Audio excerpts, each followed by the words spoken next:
Sometimes you have to do that because the easy challenge is one you'll get lazy with. The big challenge gets you hungry. Oh, how the tables turn. That's a heavy topic, and we need to focus on that.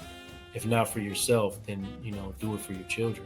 Black book is in Hey, Black book. Men talk, black book.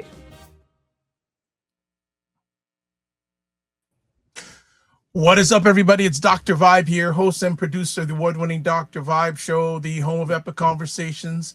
And I'm the host of Epic Conversations, 2018 Innovation Award winner, 2020 Best Podcast News Award winner given out by the Canadian Ethnic Media Association.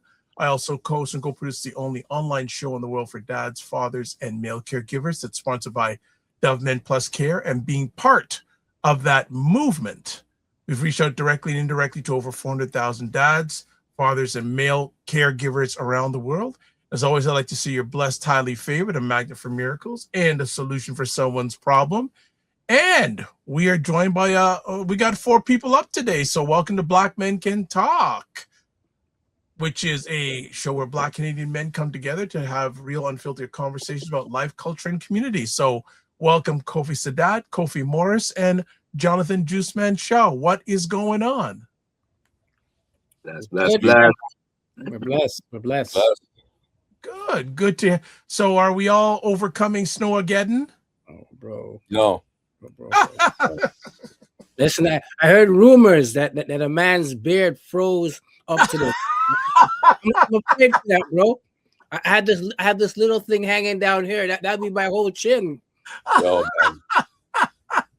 I felt like Sanka in Cool Runnings when they went to Alberta. I did. Like it was, and I just looked outside to see, how my work was. It listen.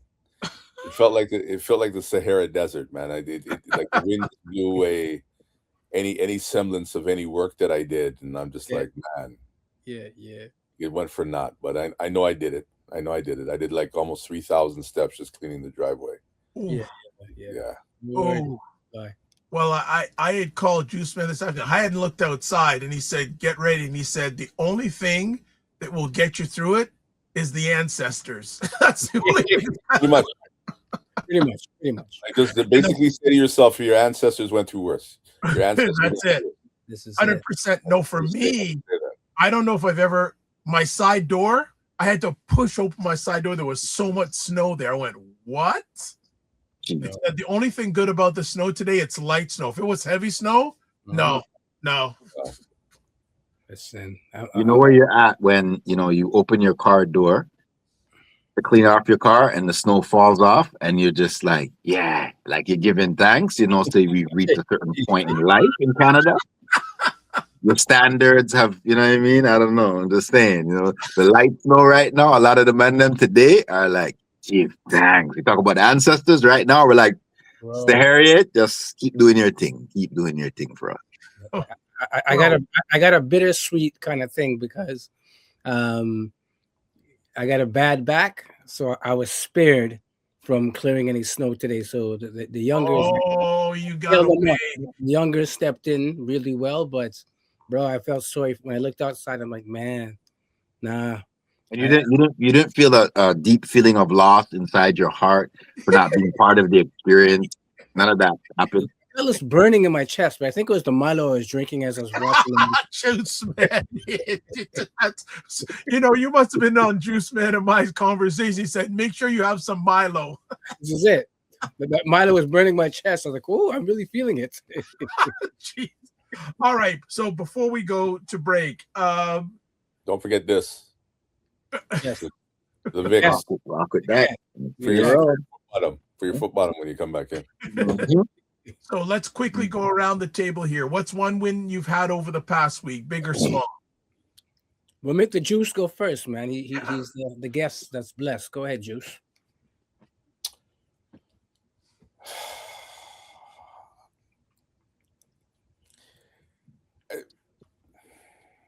Don't think about the snow, man. I can't. That's a problem. That's a problem. Like whatever win I had, it evaporated when I went outside and I looked outside. I'm just like, Okay, you know what, Juice? I'm gonna suggest one Mm. for you. Okay. Hey, if it's if his last name was McCarthy, no, that's not a win. No, No. no football here. But Okay. for those who may or not know, Jonathan hosts a live talk show from 10 a.m. to 12 noon, Sunday mornings on Flow 98.7. And he had an incredible conversation with many people today where he provided a safe and brave space for people to exhale. Yeah. So to me, that's a huge win. Yo, you know what? I want to big up. I wasn't sure it was you, family. I recognize the voice, but I think you did a show on sleeping, like with the sleep doctors and stuff. Was that you? Yes.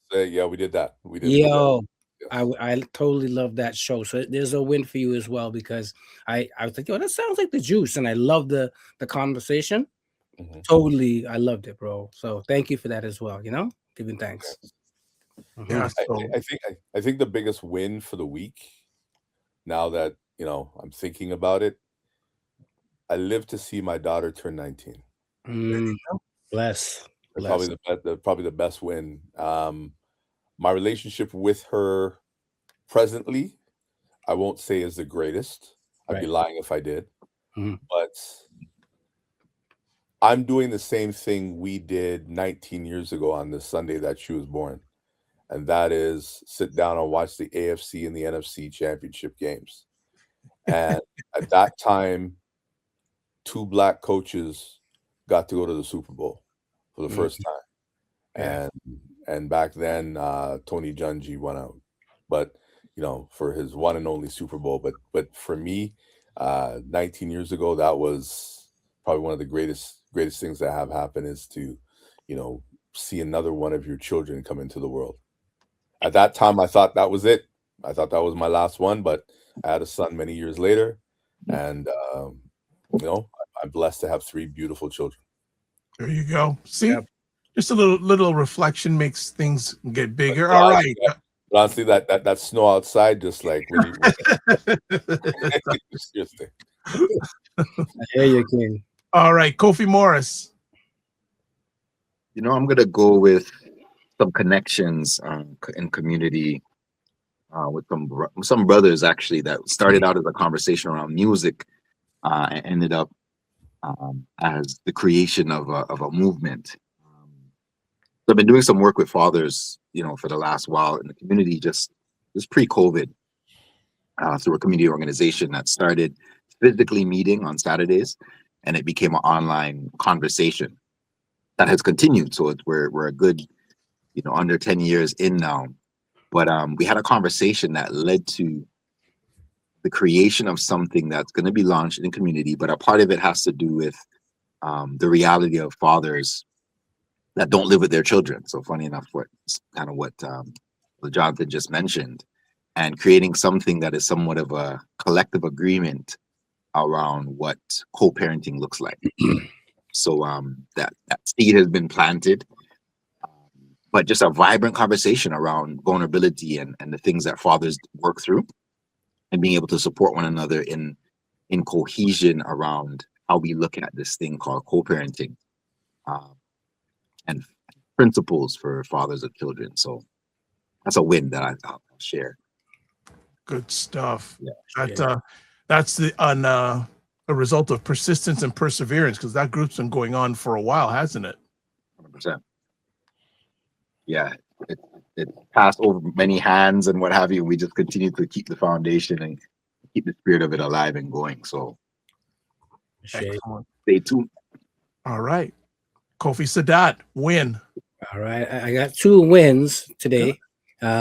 One, we did a graduation for a group of young boys in the northwest of the city. We've been working with in the one of the schools up there. It's been a 10-week program where they kind of learn about their culture, identity, and kind of just coming together as young men. Majority of them are young black men, but we do have some folks that are from Saudi Arabia, Pakistan. So it's a good mix, but mainly young black boys. So I want to kind of hail them up. for their graduation. It was great to see them take pride in, you know, accomplishing a goal, which is to finish the program. You know, they got to learn about their goals, or, you know, stuff like that. So it's good. So I want to big up the Yen Sumo Umoja program, big it up. And the second win has to do with tonight. Like I said, my sons were out there shoveling the snow, and a neighbor came by with a snow blower and helped them out. But she also said, you know what, I recognize there's a lot of elders that are on our block, which is true. We have a kind of block where people have been living here 20, 30, 40 years. So she went around and helped a lot of those elders. So I want to kind of, you know, see that as a win and recognize that, you know, community's there, man. Neighbor's still there. So kind of hail her up. I don't know who she was. My son was just telling me, but I want to kind of hail up that energy. So those are my wins. So what about you, Dr. Vibe? What's your yeah, I'll make it quick. A lot of them to share this week, but a partnership that I had during the year with a business associate. That person now wants to renew it and go deeper with the partnership, and it's a person who owns a Black business, which is wonderful.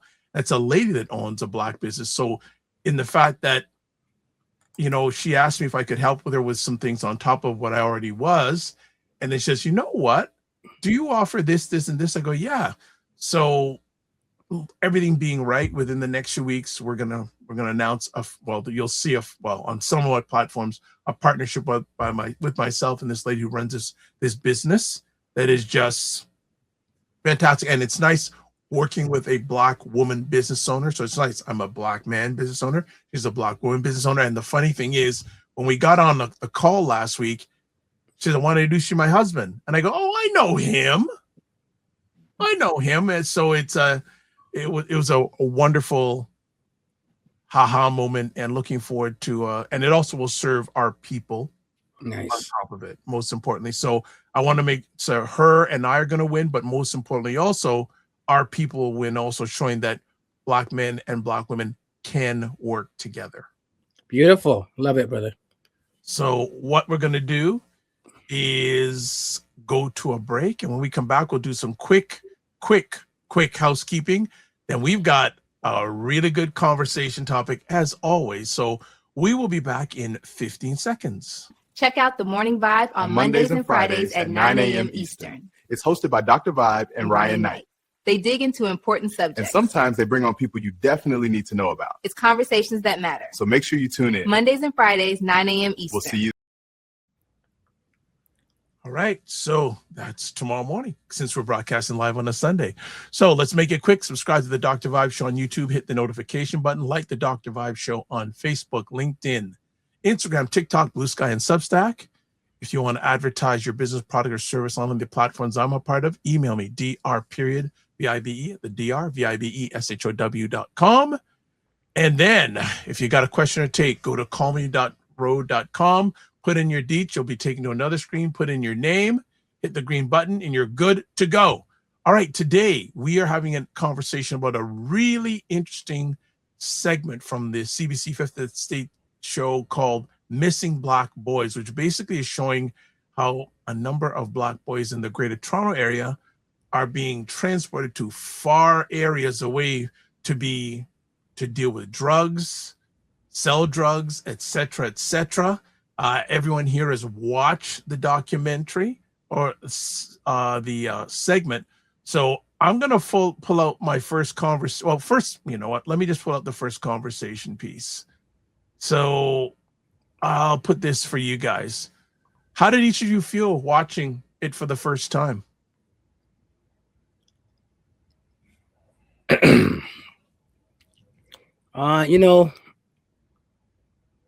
Watching it for the first time, I mean, I've been aware of some of the reasons why our boys are missing. So, I mean, it wasn't surprising, but what I did enjoy about it really was the segment, with the father that was looking for his son. Because I think that's often an aspect that we don't see. Right, we see a lot of our mothers and females and aunties out there, so it was good to see, that a father was being proactive in looking for his son. So I thought it was done well. I mean, you know, it was short, so there's a lot of things probably that they couldn't delve into. But yeah, it was good to see that, you know, it's getting some light, which it needs to. It's a serious topic.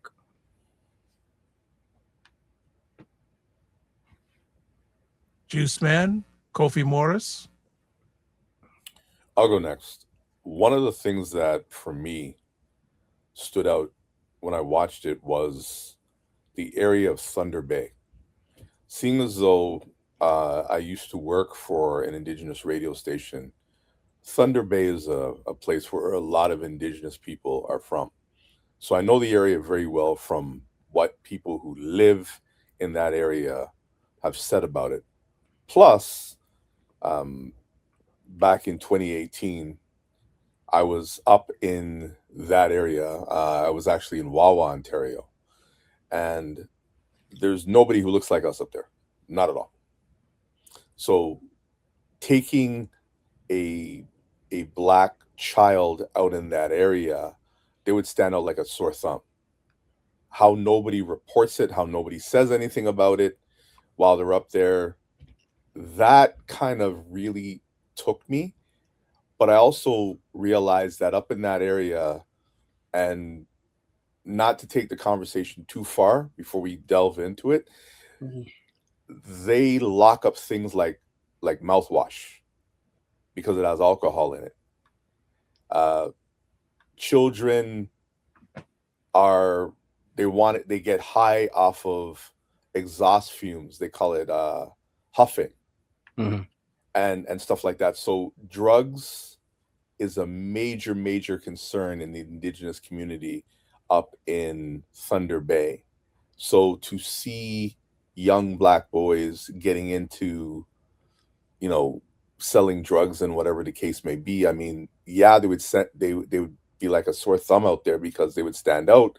But on top of that, it kind of reinforces that stereotype that all we are drug dealers. And if you have people from up there coming back down to Toronto for the first time and seeing black people where we normally are in and not up in, you know, Duck Dynasty land, whatever, you know, I mean, it's a whole different thing. Because when you're up there, the only thing to do up there is hunt, to fish, to ride your four-wheeler, right? and all the other sort of stuff. There's not a lot of stuff for children or anybody to do. It's not appealing. It's not appealing. I don't want to talk about an area like that, but that's kind of what I know of the area, and being out there, like as a black person, there's really not a lot of stuff to do. It's picturesque, it's beautiful, but it's not the big smoke. It's not something that would appeal to young 13-year-old boys or 14-year-old boys. So why there? It's just to sell drugs.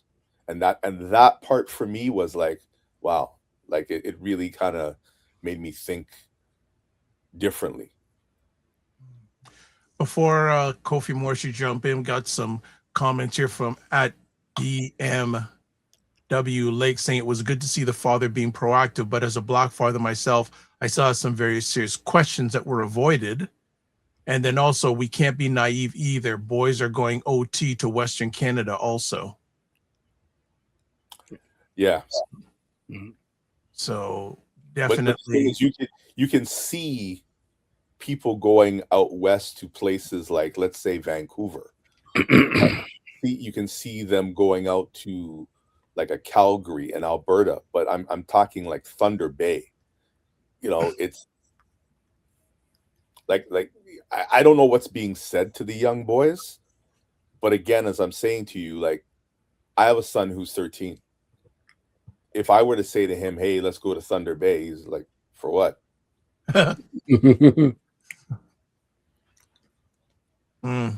True. Kofi Morris. So a couple things for me. It hits hard. It hits hard in a sense because a lot of the young men and the brothers who I grew up with and things like that, These kind of things, it wasn't looked at in the same lens, if that makes sense. I don't know if it's necessarily changed either. But I think one of the realities for me in watching it is just a reminder that opportunities, if they're not available to you, you'll create them. And the reality is a lot of these, both older heads and younger heads that are being used in this situation are looking for opportunity. One may be different than the other. One may be brotherhood. One may be a father. One may be somebody who's wiser than me that could guide me and show me the way of life and what to do and how to navigate and all of that. But and the other one is a little bit more advantageous of the young person, but that's not new. Unfortunately, that's not new. Both being used in our community and externally. But the reality of it is breaking it down, being able to see the levels to which it's operating right now. I think it hurts, bro, because I feel like because of us who do work with men and with boys, as Sadat shared, the graduation of these things, we're on the inside doing the work, but then also seeing the pain and the frustration and the parents hurting and all of that stuff, right? That's happening. And it's like, where are the men, yo? Like, where are the father figures? Where are the men who you may not have your own children, your sons or whatever? So like, what are you doing? How do you see yourself relative to all of this? So I don't like watching these things, to be honest with you, because my issue is, what are we doing? I feel like when other people come in, and they've always been doing this, Europeans come in and basically actually capitalize on a situation that's harming us, and then it gets some kind of polls, it gets some kind of numbers, it gets viewers, right? I'll tell you this, when I saw that it's being aired as a community conversation, it burned me. Let me tell you why it burned me. Because I feel as though another group of people are going to sit down and what's the word I'm looking for? And look at us under this microscope of CBC and feel like they're specialists on what's going on in our community as relates to our young men. And then they're going to walk away, oh man, it's so da-da-da-da-da-da-da, and they're going to go have Tim Hortons and drive home. They're going to grab a Starbucks and drive home, right? And that's internally and externally because we're removed from these things that are happening in our community. So it vexes me, bro. I don't know. Say again? Or they're going to play savior. So I feel like it's just an unhealthy situation. And again, if we're not doing something collectively about it as brothers, it's a moot point for me. It's ripping off of a bandage to see how much I'm bleeding. And at the end of the day, all that's going to be done is somebody being exposed to my wound. So it's bittersweet for me in a sense. And the sweet part is very little, simply because people now know what's going on. And the reality within our community in some cases is that if there's resources thrown at it, does it mean that it's going to impact gun violence? Does it mean it's going to impact drugs? Does it mean it's going to impact the things that give courts money, that gives judges money, that give lawyers money, that fund police's summer home, that all of that stuff? Is any of that going to be addressed by this? I'm sorry, it's not. Right? A lot of these issues have to be addressed within our communities and asking some very hard questions that the CBC has nothing to do with. So, and it's no disrespect to the CBC or anybody who's covering this. It's just an age-old situation and conversation in our community. And I want to pick apart, and this is what we're going to do tonight's show, the roots of some of this stuff, right? And the fact that stuff has to stop becoming sexy because other people are putting lenses on it. But unfortunately, that's what gets us to talk about shit, which is crazy. Yeah. Kofi, can I jump on that for a minute and just piggyback? Now, Kofi, you said something that's going to get me really upset. And it's something that I feel as a man, I'm not allowed to do. And that is, I have to continually fight for my children to be seen as human beings every single MF day in a school. I remember being with my son this summer, and his grade 7 teacher saw me DJing basically and said to me, okay, well, your son's going into grade 8, but I was not allowed to be at that meeting you had with his grade 8 teacher. Now, his teacher was black. I'm like, what are you talking about? He says, they did not allow me to be there. They had a meeting where I could have given some information with regard to your son in that meeting to your son and his mother, but they brought the guidance counselor there. And my son's not a bad kid, but he has some issues when it comes to the school. And there's a lot of black children now who are coming home telling their parents that, hey, I'm not being seen in the school the way I should be, right? Anytime I get a phone call from the school, it's because my son does something bad. And I said, well, couldn't you tell me when my son does something good? Is there a problem with that? If my son leaves the classroom for whatever reason, how come you're not telling me these things? And the teacher basically said that she wasn't allowed to be at that meeting, and everything now is about seniority. So if you're a black teacher at a school and you want to do something for the students, what this school will do is they will bring in another teacher from another school who has more seniority than you do and get you out.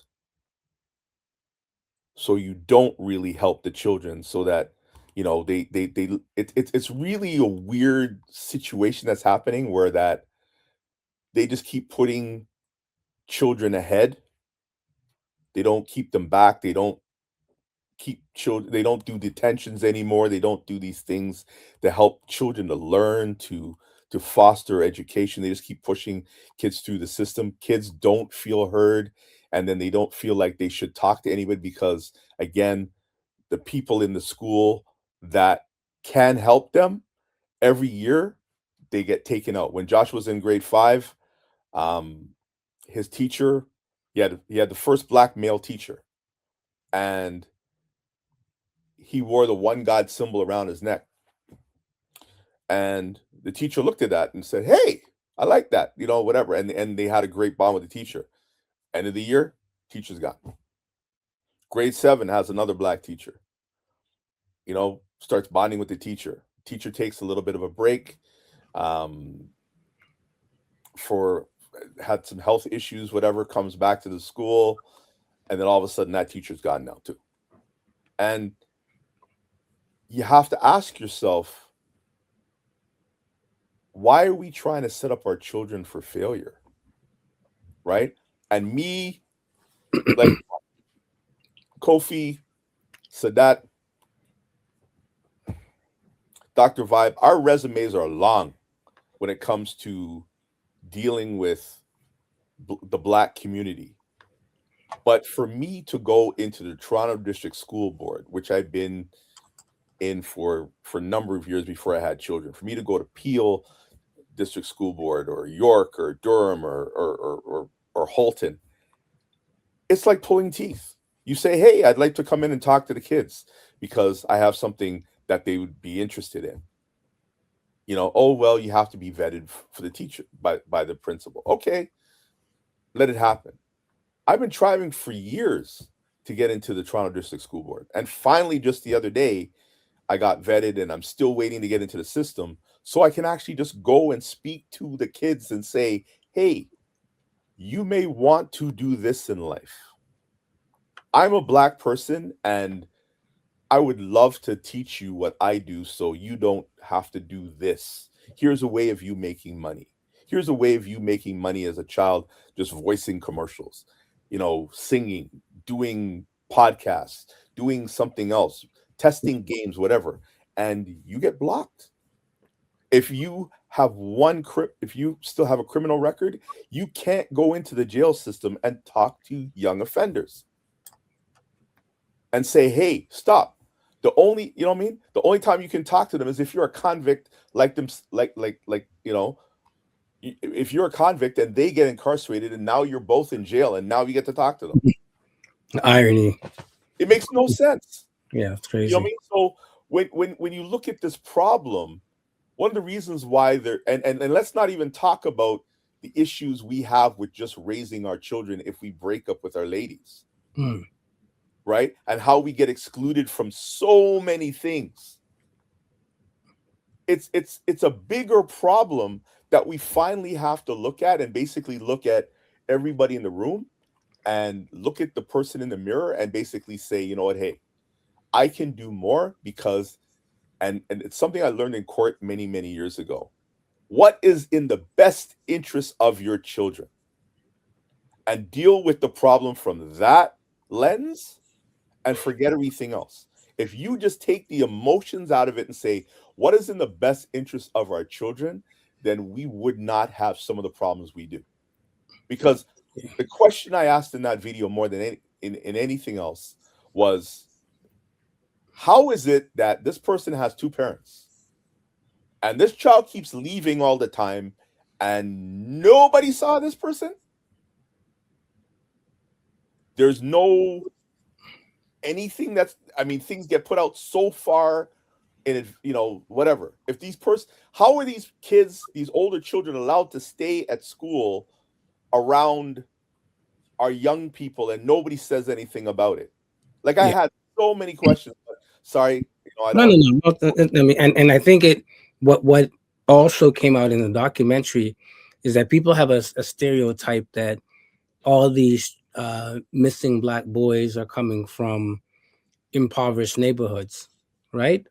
But it brought light, you know, and I know, you know, Kofi can identify with this, you know, growing up in that part of the city, but Ajax, Pickering, Durham, right? And I think part of it, we've always said, is that, you know, you might have two parents, but if those two parents have to work so hard just to keep that roof over your head, there's a lack of supervision and connection, right? And like you were talking about Thunder Bay earlier, and I haven't been there, I can't speak to it, but I find a lot of times in the burbs, there is a lack of things for young people to do. There are a lack of spaces. There's challenges around transportation. You know, once school is let out, you're really on your own, right? And I know a lot of young people who experience that as well, right? So I think it creates an environment, you know, that leaves young children vulnerable to, you know, older folks that may not have their best interest. So just to kind of, you know, clarify that as well, I think that's why you find, you know, in those areas, there's a lot of youth crime and stuff like that, because the resources and the sources that could even engage them really don't exist out there. And then the money part is real. Just because I live in a big house or I live in the burbs doesn't mean that we have money, right? A lot of times you have less disposable income living in those environments because, you know, we're working, you know, hand to mouth, just trying to keep the rent up. And if we're being honest, most of us are not, right? So yeah, I think that there was some valid points. So I'm gonna kick it back to Dr. Vibe. I want to get into some of the questions. I know we have a lot of comments I see. I know we got, and I'm already thinking we may need to do a part 2 already, because I think that, well, let's go to some of the comments we've got going on first. So first up, we have from YouTube, someone saying, I saw the documentary launch live last Wednesday at the Ajax, I think, Community Center. I think I was fruitful that finally, after a year of watching flyers all over Western Road, Bakery Windows, Jane Church, bus shelters, Wilson Post, BMW Lake says, to be honest, there isn't a lot of difference between Thunder Bay and rural Saskatchewan. It's all to hustle. It's just that the locations have changed. Nicole says here, excuse me, I interviewed a biz entrepreneur, father the age of you all summer, whose son had gone missing in May. I saw him in early January. Youth was still unfound. My church did a lot of community. I don't know what you have us there. Nicole says work with youth in this area, but it ended because parents weren't showing up to support the children. Shulish CSIPP says 100 to the conversation. Then there's a number of questions. Well, here's a conversation. Best interest of the children is subjective. Juice Man, you made that comment. Do you want to respond to that at all? I mean, I know he's going to respond to it, but I don't even think it's to get into it, to be honest, Juice Man, because what does subjectivity mean, right? I agree with your point. Like, if it's not for the best interest of your child, then who is it for, right? So, you know, to get into that, I don't know, but it's up to you. I'm good. Right? I'm going to say something. I'm going to say something quickly before Jonathan goes, just to plant a quick seed here that I didn't realize we should have done in the opening of the show. I'm going to pour libation at one point. So maybe after Brother Jonathan speaks, because something's telling me that there's a need. So we'll go ahead, brother. The one thing that I wish we would do as a people, and I'm going to say it again, is take the emotion out of the equation and deal with what do we need to share, release, and forgive in order to be free, and deal with the problem at hand, and that is bringing back our young boys, and in a lot of cases, bringing back our young girls. Because one of the things that I have done outside of this forum is write commercials on human trafficking. And the numbers in human trafficking, which is a whole other conversation, are skyrocketing. And we can sit here and talk about the subjective nature with this thing and dissect it and point fingers and whatever the case may be, but I will say what I said at the beginning. Look in the mirror and ask yourself, that could be your young son or young daughter who was taken away for whatever reason. And I don't ever want to think about that. I don't want that for my worst enemy, because I've seen too many children in this system. And Dr. Vibe, you were there. You were there where I pleaded with young 12 and 13-year-old boys, because there was a young boy who was at an event called Stand Up, and they featured him on the news along with another young boy. One was a rapper, very, very talented. He could have been the next whoever. And they had a poet. Fast forward to 2015. The rapper gunned down in front of his house. And the picture they showed of that young boy was me standing with him at the stand-up conference when he was 12, 13. The other young boy, who was a poet, he was on stage at City Hall for the Pan Am Games.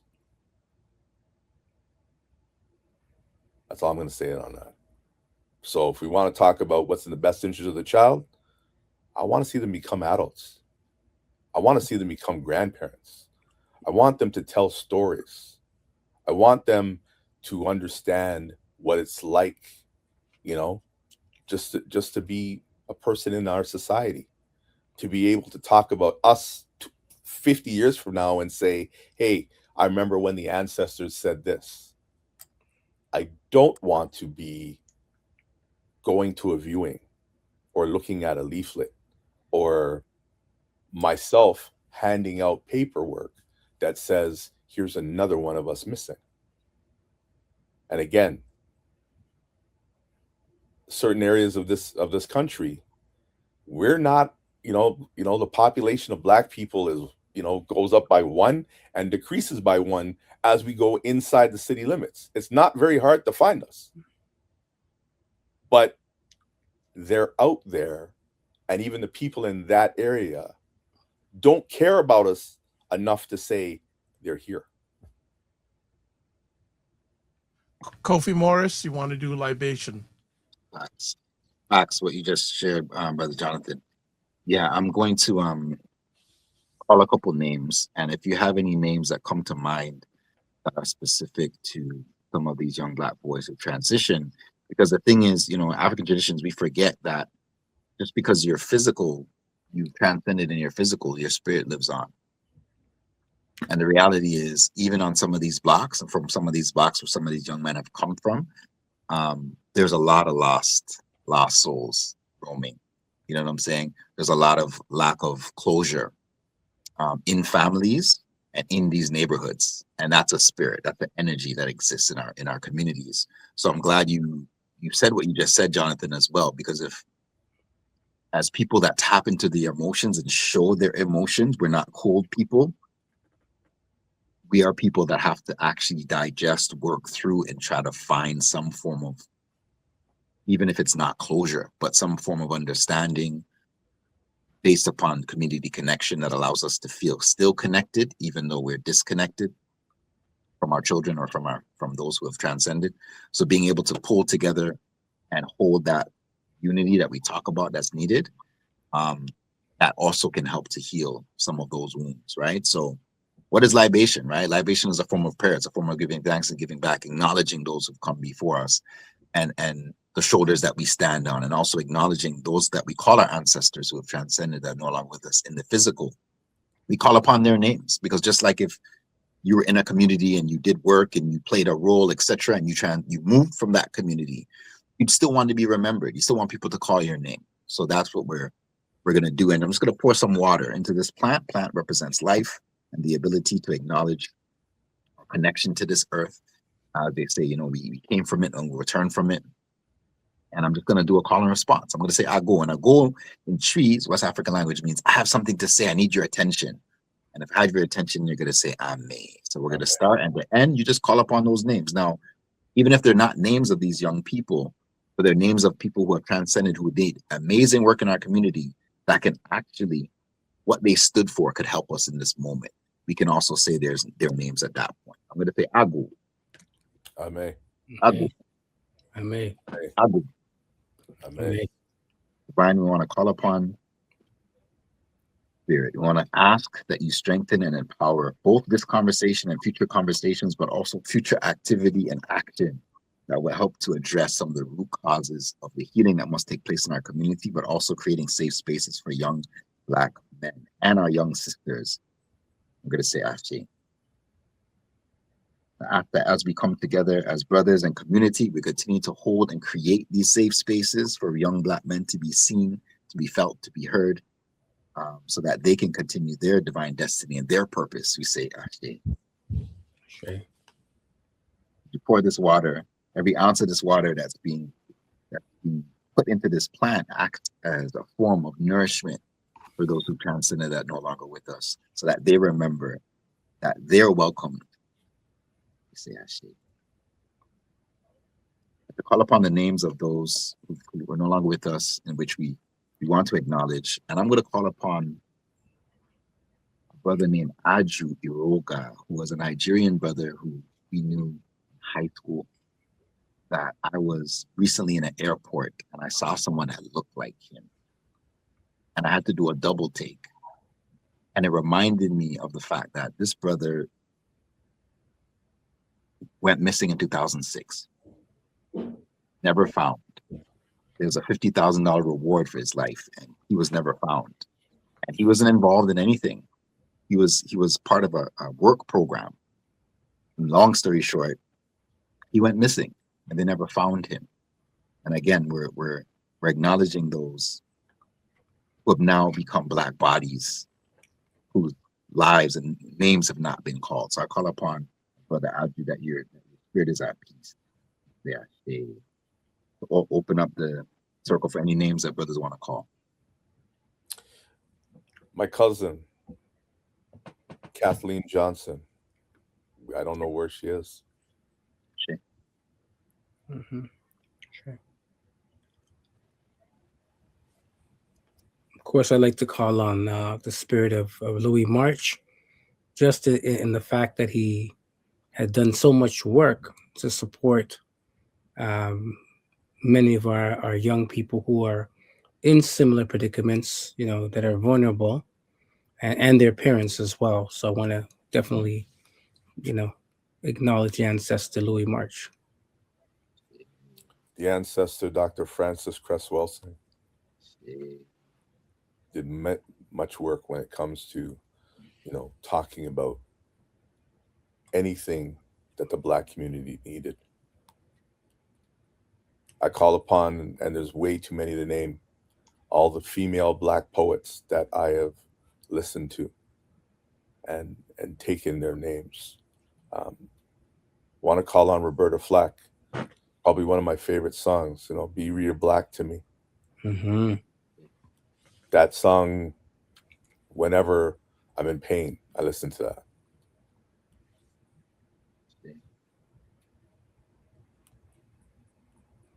Brother Dudley Laws, that's fought for the Black Defense Committee, that fought for our community, educated themselves, rose above the ranks, and opened up doors for so many others to come and do amazing work.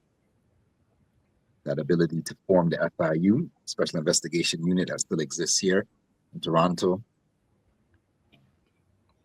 These are the things that are needed and necessary to hold police accountable in scenarios and circumstances that affect our community and others. Charlie Roach, Mr. Sherwana Hall. Eva Smith, creating Eva's Initiative. For those who don't know, it was a Black woman that started Eva's, which is a homeless shelter and much more for, vulnerable young people in the city. And definitely knowing that, it was a safe place to be housed, accepted, to learn skills, to, again, sometimes work with our most vulnerable, because we don't really see them, right? We only see the keeners and, those who are going to school and doing well and whatnot. But, Sister Eva Smith, our ancestor, really was able to shine light and create a space and not just talk about things, but actually do something about, something that's not just impacting young Black people, but young people throughout the city.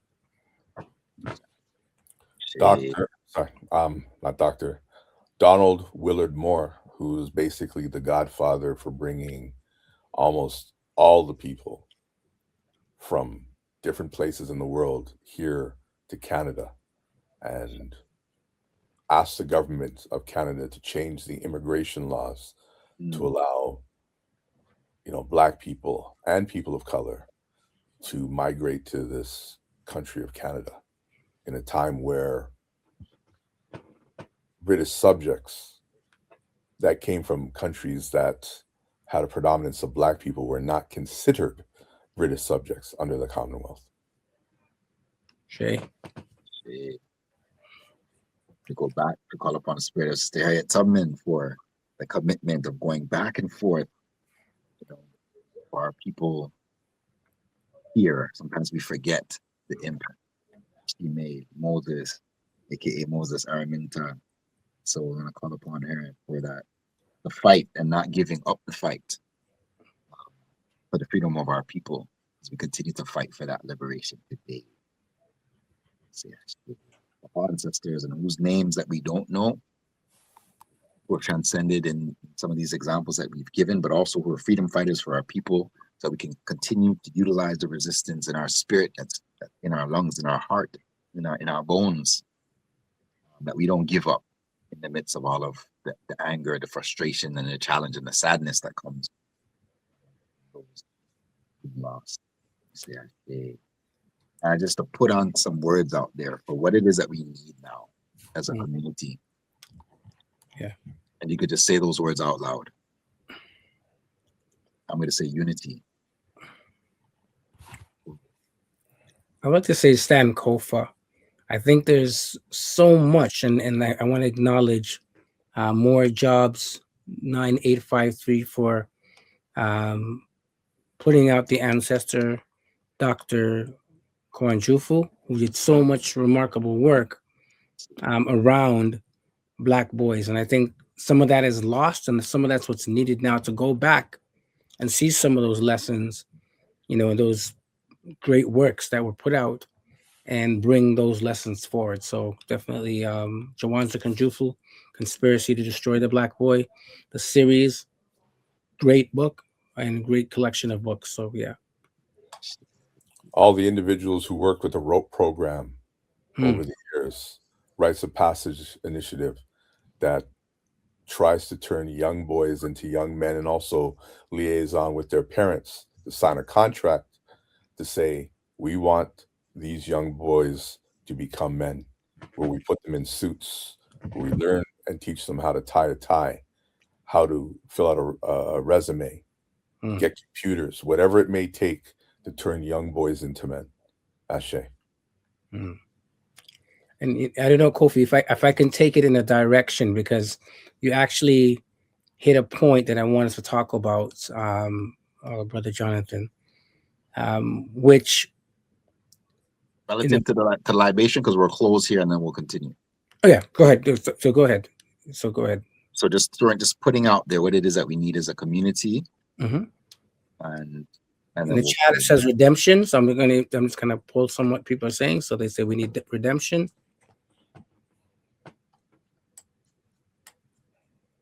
It's a passage.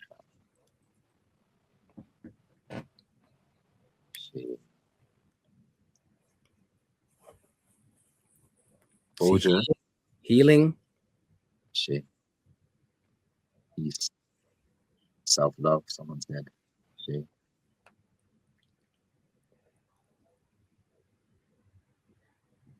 Grace. Understanding. Open Forgiveness. ears. Forgiveness would be a major one. Shit.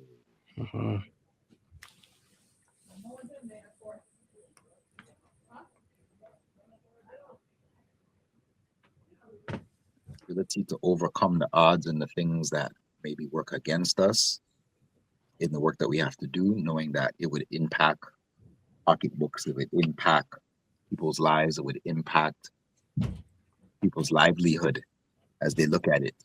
If we were to actually solve some of these issues in our community, so we ask for that ability to break through those challenges, to be successful. So at Faith Pathway is saying we need to push education.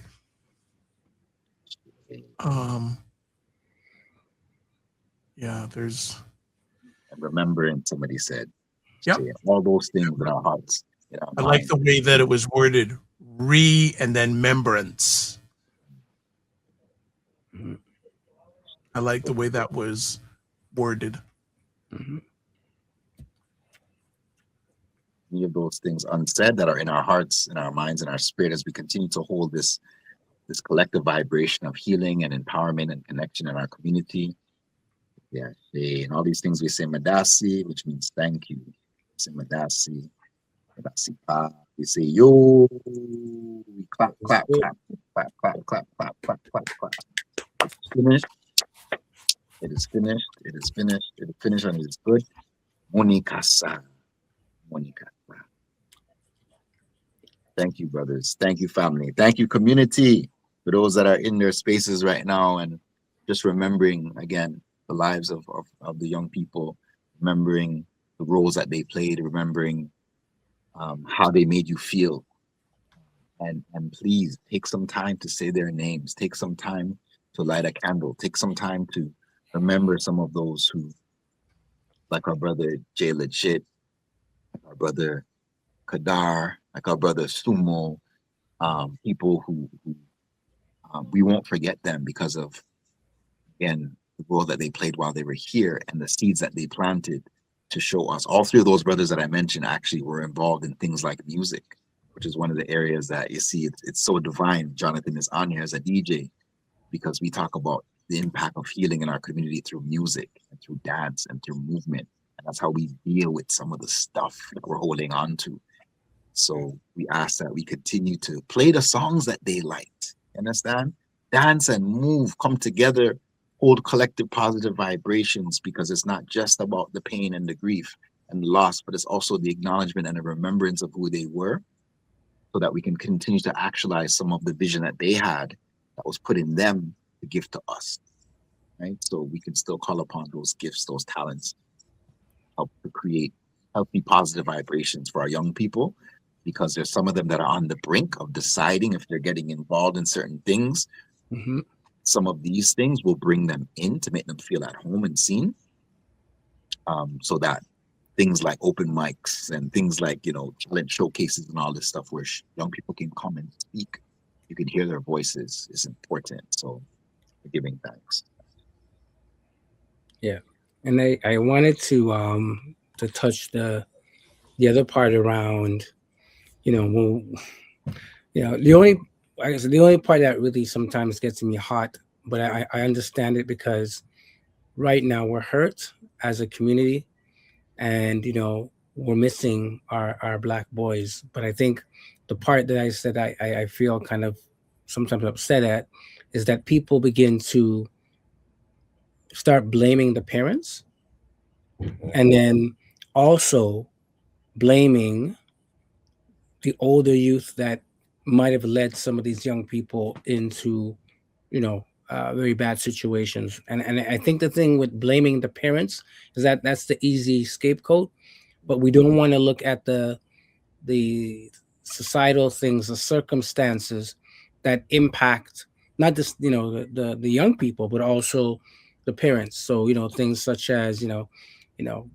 poverty, racism, white supremacy, trying to your best to balance, being there for your child while knowing that you have to, work super hard to, try to keep the roof above your head, put food on the table.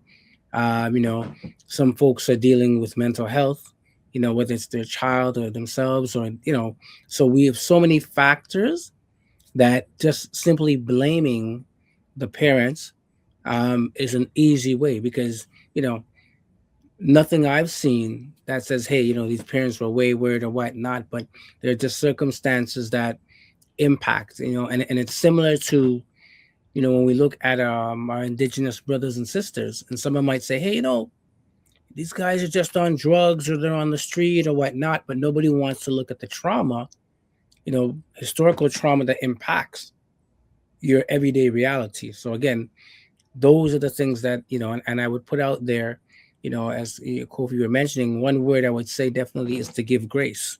I know you talk about that all the time, Dr. Vibe, as well, but to give grace to these families that are, being impacted with this, and also grace to some of, and I know it's hard, but giving grace to some of the young men, the older ones that have been misled, that are in the muckiness, right? And they say hurt people, right? So I would like to see more attention around how we can reach out to some of those folks who are, quote unquote, in that leadership role, and deal with them as well. Because I think if if we were able to talk to some of those folks that are leading the youngers astray, and we can have an impact on them, then obviously less young Black boys are going to be led away, less young Black women are going to be led away, because less, kind of getting more conscious about, what their actions are doing, the full impact, and then some of the things that we talk about, what are real. Like, people are out there trying to survive, trying to make money, but what are we doing, or what can we do collectively to help support young people, to give them different economic opportunities, right? You talked about it, Jonathan, around, hey, some might be music, some may want to do a podcast, some might have a different talent, but what are we doing to first hear that, like what would they want to do, and then second, how can we support those pieces,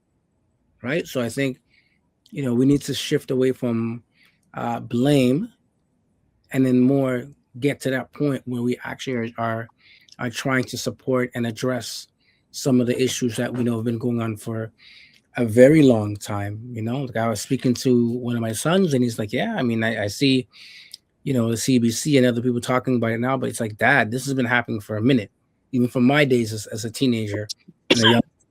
right? Like young black boys being let out to Sudbury, Thunder Bay, going out west, right? This has been happening for a minute. It's just like, just because the news is shining on it doesn't mean, it's not something that's been, systemic for a very long time. We know young people that have gone up to Thunder Bay, have got into that and stuff like that. So, it's, even though the light is being shined right now, I think there's some deep systemic issues that nobody really wants to talk about. And, I think that's kind of where I want to shine the light, around how can we overcome some of these challenges through support and not through shaming people. Yeah. Huge. One thing that, while all of you have been talking about, that I've been thinking about is, and you mentioned parents. I know for myself, I'm a totally different parent to each one of my children because they got a different version of me as they grew up. Mm-hmm. True. I'm able to do more with my son than I was able to do with my first child, as I was able to do differently with my second child, because all three of them got a different version of me. And it just made me think, about the parents out there where somebody would say, well, where was the parents in this? Well, you know what? Maybe when they had their first child, certain things were happening in their life. Mm-hmm. Maybe when they had their second child, something else was happening in their life. Maybe they have a child who has special needs and have to give that child more attention than they do to the last child.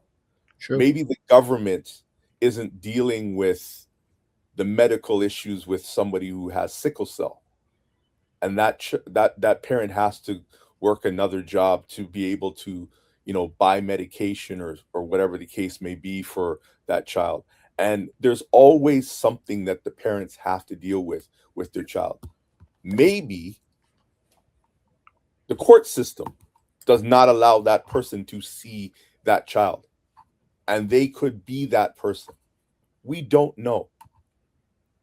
And instead of shining a lens at the parents, shining a lens at the system, shining a lens at the children, let's shine a lens at the whole problem and attack it in the same way ants would attack, a piece of meat or a piece of sugar, something that they see.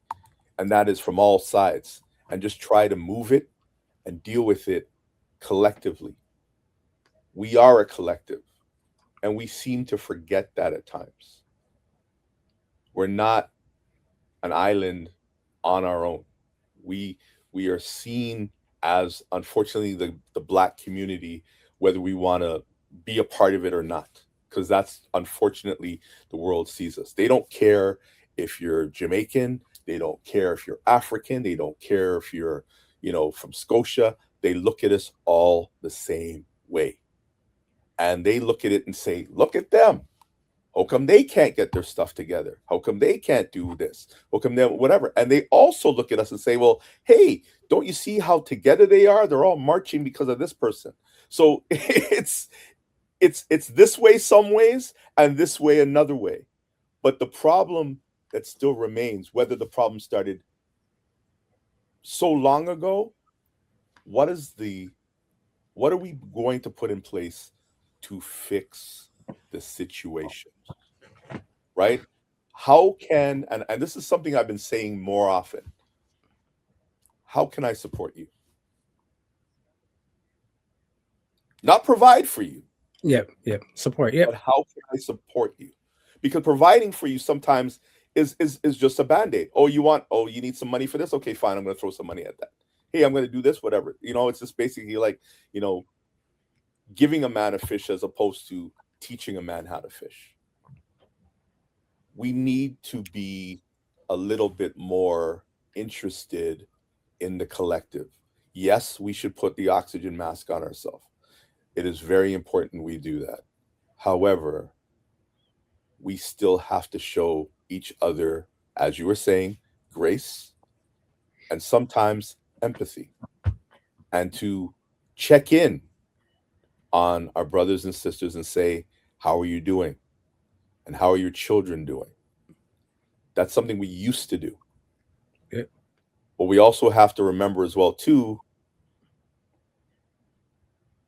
these young boys during a critical time in their development did not know how to develop like other brothers and sisters did within our community, because they were not locked down for 777 days. And to this date, I have not seen a study on what that has done collectively to those individuals within our community. You know, there have been studies that have been done about how much money was lost and this and that, whatever. Yep. But Sure. my son is 13 years old, and he missed out on certain things because he was home. And now these children have conflict. How do they have a resolution? You know, these children were taught to do their work on an iPad or a computer or a phone, but they don't know how to socialize with somebody who's sitting right beside them. There you go. So again, it's a multi-layered problem, but we also have to come up with some collective solutions. I want to jump in there quickly to speak to the parenting piece and education piece twofold very quickly. We spoke about bad versus good behavior, and I wanted to pull up something that has to do with approaches to education. So anybody that's familiar with the Montessori environments in Canada, and one of the things that the Montessori speak about is not a look at good or bad, but a look at skill building and self-regulation and natural consequences. A lot of our parents end up being introduced to their children through the lens of a teacher and a principal or a vice principal that speaks about bad behavior of their child and having to send them home and all of this stuff. And they start to get it in their mind of their child being bad or being good. But we're not talking about the behavior and disconnecting it from the identity of the child, right? And is the child overwhelmed? Is the child seeking attention? Is the child bored, hungry, anxious, overstimulated? Is there a separation in the home? All of these things are factors that lead to behavior in our children. And this starts young. So why I say Montessori is because this is like daycare age, some of these things. And these things have been broken down by some of these major outlets that we're talking about right now, by parents who start their day with their children in daycare in darkness. Because right now, as you know, early in the morning is dark, yes? So you leave your home, you bring your child to daycare in darkness. You pick up your child at 5, 6 p.m. in darkness. The environment that the child is in during those hours, is it conducive to them as an African child? Is it addressing their needs? This is from daycare, family. So we're now dealing with the issue at 13 and 14, but you didn't realize it started at 6 years old when they didn't eat properly when they went to daycare. If you go to many of the daycares in this city, you're going to see maybe some I don't know if they still have Kool-Aid jammers. You'll see some Kool-Aid jammers. You're going to see some, yeah, I hear you. You're going to see some Toonie Tuesday leftover lunch, if that. Maybe Lunchables that are cold. Lunchables that are cold, maybe a patty. These are the things that are affecting the thinking of our children, and they're fighting at 4 and 5 years old. So Dr. Umar Johnson, these people, they talk about and break down these things, right? But just to say, how can we start approaching things differently as it relates to the growth and development of our children? And guess where it starts, family? In the womb. The food that's being given, the food that you're feeding your child from the womb, the environment, the music, the vibration. We talked about community. Listen, parents are not supposed to be raising their children on their own. We are communal people. Aunties, uncles, all of these people, grandparents would play a role so that it can ease some of the burden or the tension or the challenges of the parent who's working 9 to 5. Grandparents used to play a role. Sometimes we don't even have that anymore. So all of that ties into how the child is being born. So I'll shout out to brother Oliver. He does something called the Mindful Parenting Toolkit. You can check him out online. You can connect to other people that are doing work in that environment, child psychologists, things of that nature. We can plug some of this information again. You could reach out to us, folks, if you're looking for some of these resources at blackmencantalk@gmail.com, right? If you're looking for information, there are still private African-centered schools in the city that you can enroll your child as early as 5 years old right now, so that you can start to create a different environment for that child as they grow, right? Some of the young people we know that were involved in Afrocentric school environments, they have now risen in terms of their post-secondary education. Some of them are having children and families now. So we're at the point where let's look at the whole picture of this situation, but let's also get back to community and connection. And if you know someone in your community that you see struggling, you see single mothers struggling, you see whatever the case may be, maybe you can reach out. Maybe you can point them in the right direction. Connect them to us. There's initiatives we can connect them to. But let's start the healing from within, family, and let's do this work so that all these external entities don't have to come in and start telling us about our problems. So, true. 100%. Great points. I love that. Gentlemen, we could go on forever on this, and there are a pile of comments, and I'm going to selectively go through some of them. Is there an opportunity for us to continue this next week? Because I think there's questions that come from the Fifth Estate program that I'd like to ask our audience. So is there room for each one of you for part 2 for next week? Let's do it. Okay, I'm selectively going to go through some comments. There's some questions, but if we ask them, we're going to go on till 3 o'clock in the morning, and someone still has to shovel snow. So I'm going to put this. Sit out, man. Jeez, man. Jonathan was the juice man was good until you mentioned that, bro. But go back. All right. Faith Pathway says, I concur with this type of forum for our young boys and men, something that is not dealt with enough. Thank you. Nicole, see, so Jonathan, what you were doing this morning, this is continuing on now. Look at this comment. Gentlemen, if you can help with your community and sports organizations that help Black youth, documentary director said there was no data on Black youth, read job status or anything. And Nicole says it's like they're a missing demographic. Nicole also says our community must work to ensure that they are seen advocating for and their presence and contributions are documented. Well, that's one of the reasons I do this. It's documented. Passes. Shiluk, I know who that is, says AI literacy and tech literacy in general. We need to be net producers, not consumers. Also says, great point. The more supported our youth are, the less vulnerable they will be. BWM like says, empathy, yes, but we can't get stuck at empathy. Kofi Coach has some books that is recommended. So if you're watching this live on the replay, they're up on this screen. Nicole says, as the reporter from the movie that said that this is a Canadian problem, not simply a Black community problem, meaning all levels of government, education, community that edify and protect children.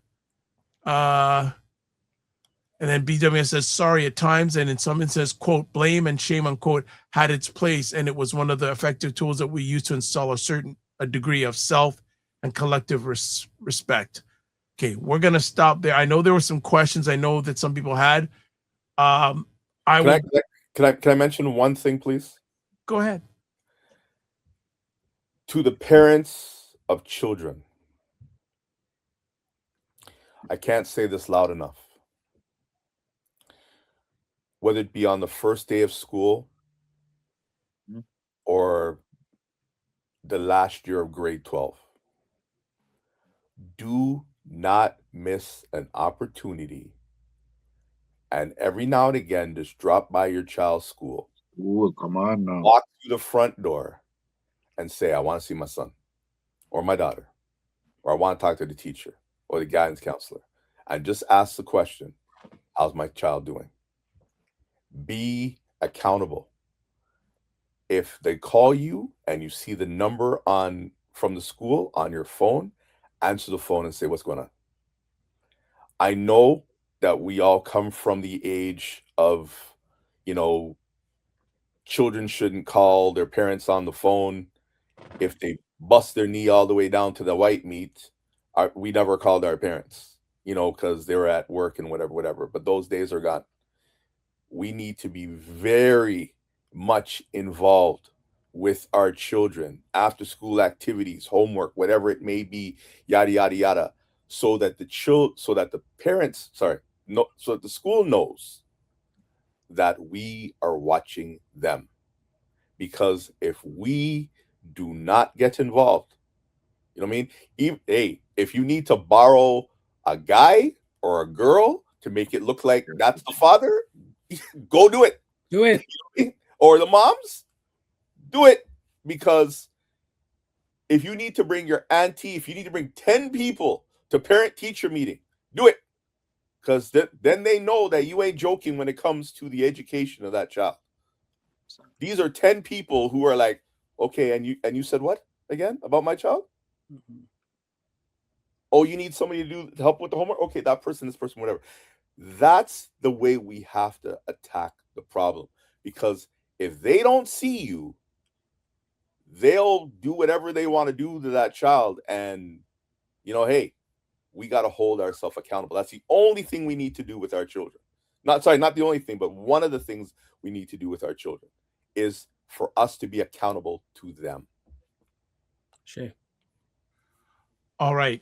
We're going to stop it there. I know people have questions that were put in the chat. I'm speaking that when they'll be in the replay in the chat section, so I can copy them, and we'll just spend next week answering questions, whether from the audience. And I have at least 10 questions. This could be like a whole series in itself, and it may end up being a number of conversations to get all these points out there.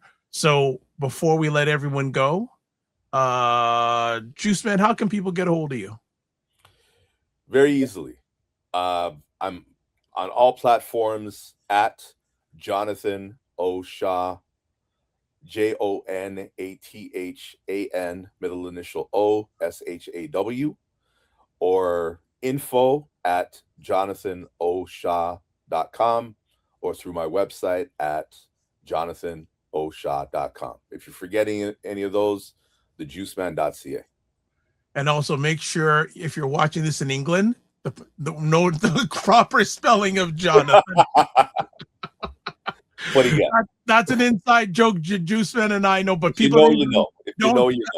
They don't spell it with the JONA. So we have one of our brothers that continually makes that error. Let's put error. Everybody's like, hey, you got the email? What are you talking about? Okay, so one last comment here. Nicole says Jonathan is correct. I'm a black girl who was raised in rural Canada by white parents. That's what I'm talking about right there. See how they spelled the name? There you go.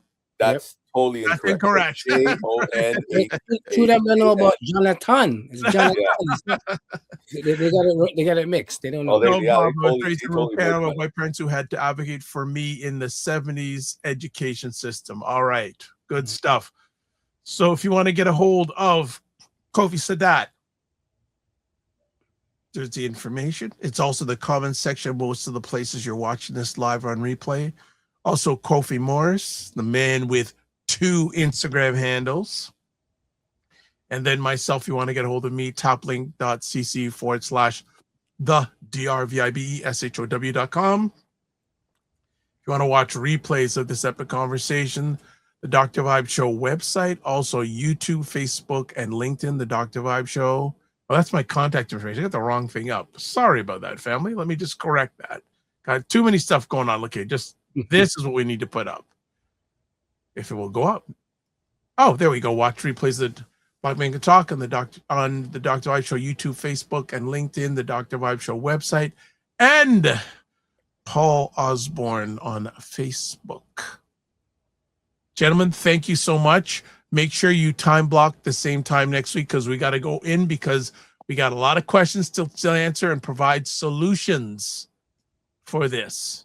So as always, live your life as a dream. If you can dream it, you can make it. Sometimes you have to get small to get stronger. Block assumptions.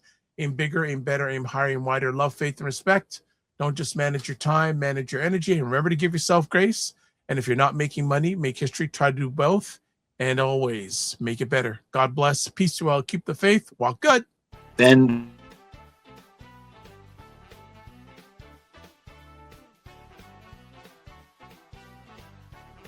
Time that our parents, they're like, I have nothing to teach you. I don't know nothing. And they know That's so my dad's at that point now. It says That's my point. But I'm saying, no, Dad, you got lots more to give. You know how cold it is when these two brothers in their yard. You know that. You know that. You don't know that, bro. You know no that. joke. I know we all have these things, but you know what? My go-to is this thing. Wow. Black book is in Black book. Men Talk, Black Book.